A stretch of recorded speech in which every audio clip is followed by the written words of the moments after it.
I'm going to lose the podium for this one because I've got a little entourage with me. I thought it was appropriate for what we're going to do next. And so this morning, you may recall, for those of you that have been here for the long haul, you may recall that we spoke about how our youth, that we typically say is our future generation, is also our present generation. And some of those youth have been here all day as well. And so we really wanted to give an opportunity in thinking about and reflecting over the course of today, thinking about all the different speakers, all the different themes, all the many topics, and give a few individuals here in the room an opportunity to say a few words. And I've got a question that I'd like to pose, really. And the question is, you know, we talk about moving forward, and so what does moving forward toward climate equity and climate justice really look like? And what is it that we can do today to sort of move toward this just transition, as we call it? But really, it's a transition to trust, right? It's really about a transition to move from distrust to trust. And so what is it that our young persons today, and I have a few that I've sort of enlisted to participate, but I want to open it up to those of you that are just in the room that maybe didn't get a chance to present today, that might have something to say in response to that as well. So come on up. I know Jessica's here. I happen to know Jessica's name. So if you want to come up, Jessica, or others whose names I don't know, come on up. And actually, why don't all the young people that are in here right this second come on up and just sort of join us on stage here, and I'll just kind of pass the mic around. And if you have a response, you know, if you have a response that you'd like to give to that question, you can, you know. Montanya can start us off. What do you think, sweetie? What would you say a future looks like? Here, come out of hiding. Here. Come here. What would you say? Organic food is good for people because it doesn't have pollution on it. And happiness you can learn from Bhutan. Hence the t-shirt. She was prepared to say that. Come on up. Come on up. Yeah. See, look at all these great folks in the room still here with us. So I'm going to pass the mic, but really what we're doing is passing the torch, right? We're passing the torch and letting them know that they don't need to wait till they're 40 to get started. And we need to do better at allowing and privileging the voice of our youth and giving it space in our communities, in our government structures, local and otherwise, and give a chance to be the change makers that we know that they are.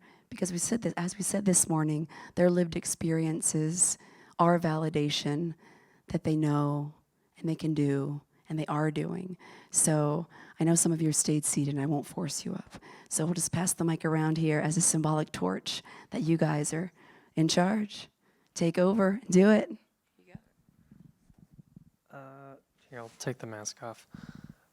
For me, I think what's most important when it comes to the idea of moving forward together and really trying to find some improvement in any situation is just being able to stay positive. You know, we talked a lot through a lot of different presentations today, a ton of different posters and flyers, and a lot of it can be really tiring. It can be depressing sometimes to just see how much is wrong with the world and how much still needs to be improved. But the point that we're at now is vastly improved from where we were, 10, 20, 30, 40, 50 years ago.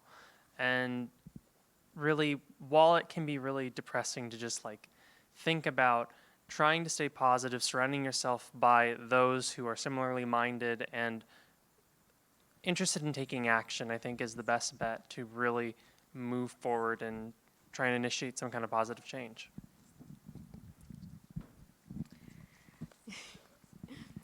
So I'm Brianna. I'm a college student here at Catawba, and I've spent quite a lot of time I'm an environmental major, so I've spent quite a lot of time addressing the issues that we have nowadays and what it's going to be for us. And one recurring question that comes up a lot in all of our classes is, what's something either that troubles you about our future? And it's always for me, the same answer. I am so tired of hearing, your generation's got this. Like, you guys are going to be the one to fix it.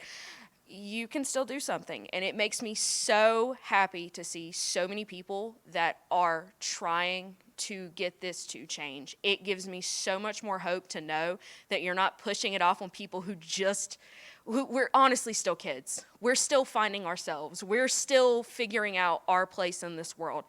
And we're trying to make it better for us, for those that come after us, for everything. So honestly, what the future looks like and what a good change looks like is, I think we need to focus on the kids. We got to stop being like, it's your job, it's your job. They're still kids. Give them a chance to be kids. Let's teach them how to be better than we were, not just tell them they have to be. Like, we can't just expect everyone to figure out, like, it from the start. Like, absolutely not. No.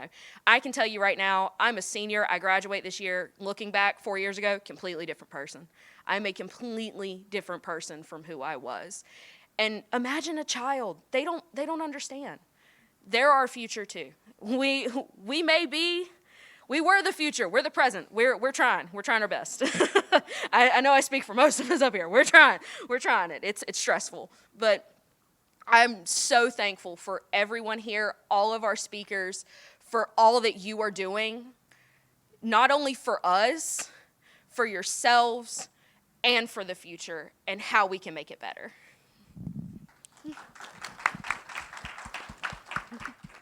I don't have as many comments as the previous two have, but I would just say, like, just all these generations working together, trying to improve everything, realizing, the older generation realizing themselves may have not been part of it, but as a collective, they were a part of it, and their willingness to help us improve what they had done. That's all I really have to say.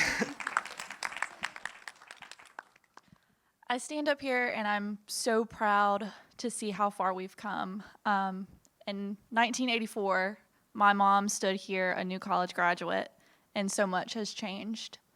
It doesn't seem like it, but we have come so far from where we were, and I'm proud that my family was part of it and that we continue to be a part of it. And I'll never forget where I came from. And I'll never forget the lessons that I've learned from them. But we still have so much to do, so much to look forward to, and so much to be thankful for. So standing here, I'm just humbled by the possibilities that are in front of us.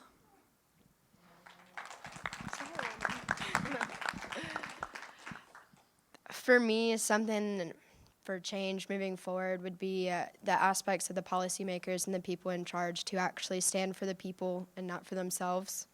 That's a very large battle, something we see every day. Just like Mr. Stanback was talking about how the policy changed in favor of the hog farms, how, things were changing in a good way, and then they put a halt to it, all for their own benefit. So the people that we put in charge to actually speak for the people and not for the money, I think is a great step forward for change.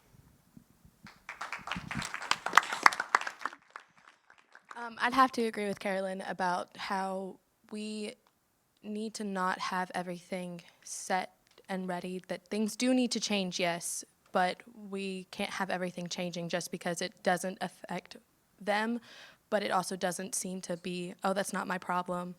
I'm just going to let that be. So that is definitely one thing that does need to change, is that it needs to be a collective. It's not an individual. It's not just one set of people. It's everyone, and it affects everyone. It's not just a set.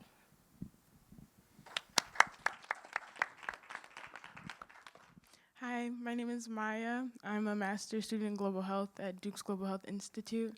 I'm here with two of my classmates.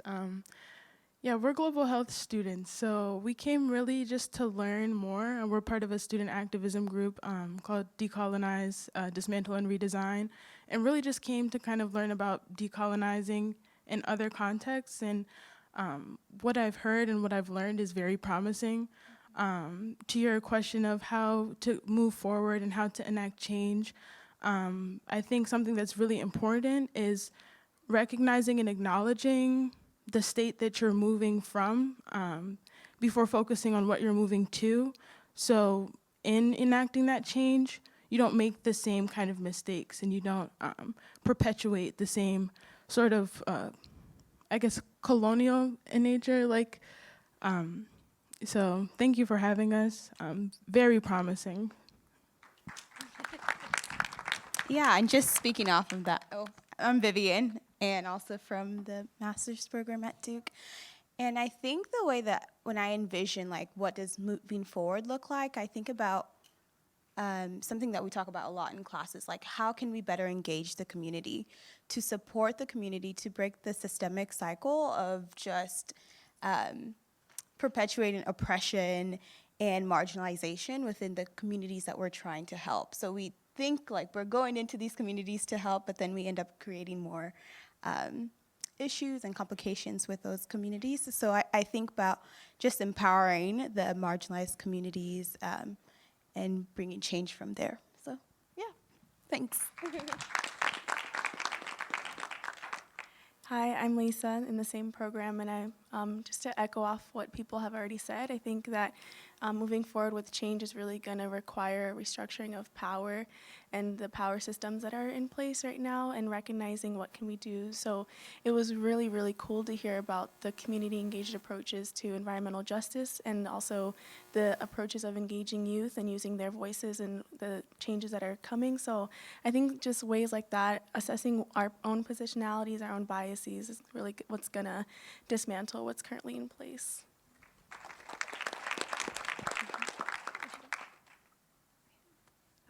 Hi, I'm Jessica.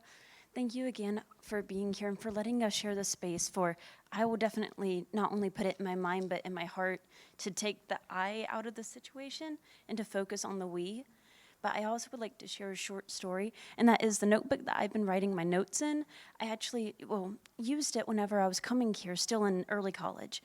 And I was going to all the guest speaker events, and I was using that, and I realized I stopped writing my notes. I stopped attending, not only because I actually went off to school, but I never stopped caring, but I kind of suppressed my own interest in that way, my own voice, if you will, because I felt alone in my interests. I didn't feel as if anyone at my high school was interested, or I was raised by my grandparents, and they were really great, don't get me wrong. And they were somewhat enthusiastic about Meatless Mondays, if you will. I mean, I tried. And I still learned a lot from them. Yet, I am so excited to be here and to be a part of this energy and multi-generational energy. Not only with multiple generations for those who are here, but also borrowing the wisdom that we can learn. But there's so much more that I'm learning, and also where I'm learning my place as well, to not reinforce the white savior complex, which is very important. I don't want to do any harm when trying to do good.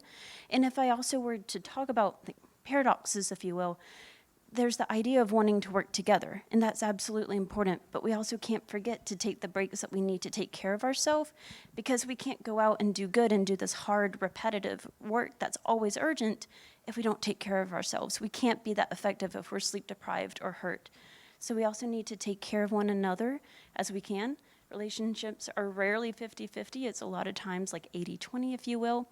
So do what you need to take care of yourself so that you can continue and to be a part. So thank you again.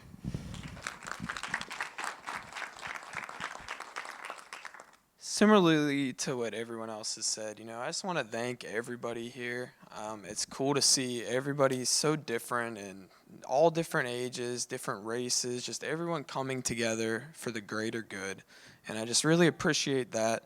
I'm studying environmental science. It's my third year here and going through COVID since freshman year, I've never had an opportunity to really see the people in my sector and people interested in similar things. And so, I'm really grateful for the opportunity, seeing everybody here, everybody so interested in similar things and working together. And I just really appreciate it, and I wanted to thank you all for that. I wanted to thank everyone for coming here and sharing what you know in the sector. And I just think it was a really great experience for me, and I just really appreciate everyone being here. So thank you guys so much.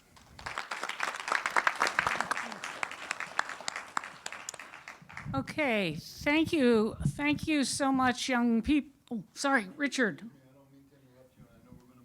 No, that's okay. Yeah, absolutely. Questions for our young people? Sorry.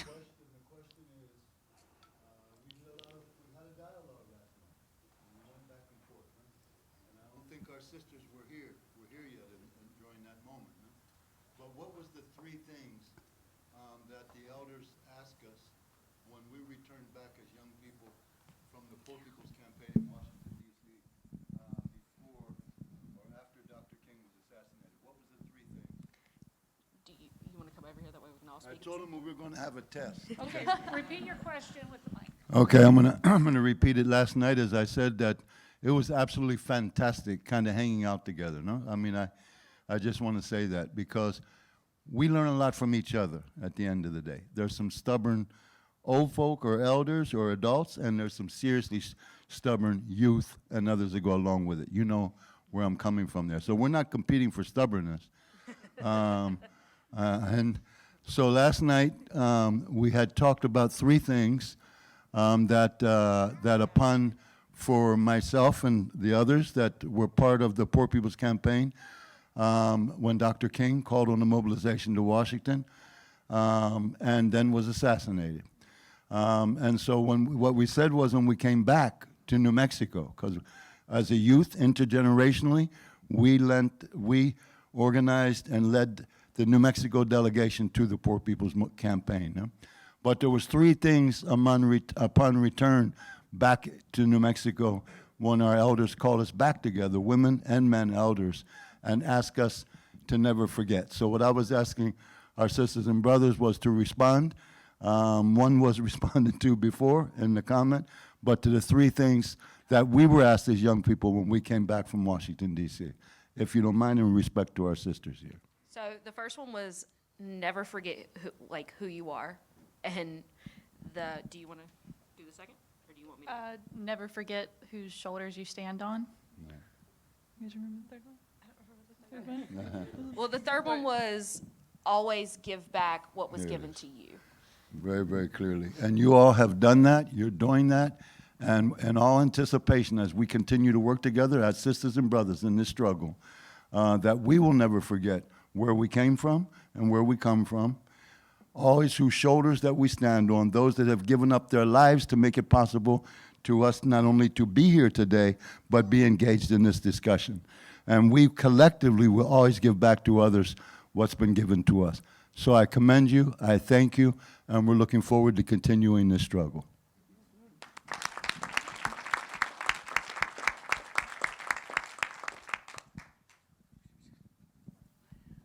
Any other closing questions or comments? It's been a long day. Thank you so much. All of you can get down. We appreciate you sharing your wisdom with us and your hopes as we move forward together.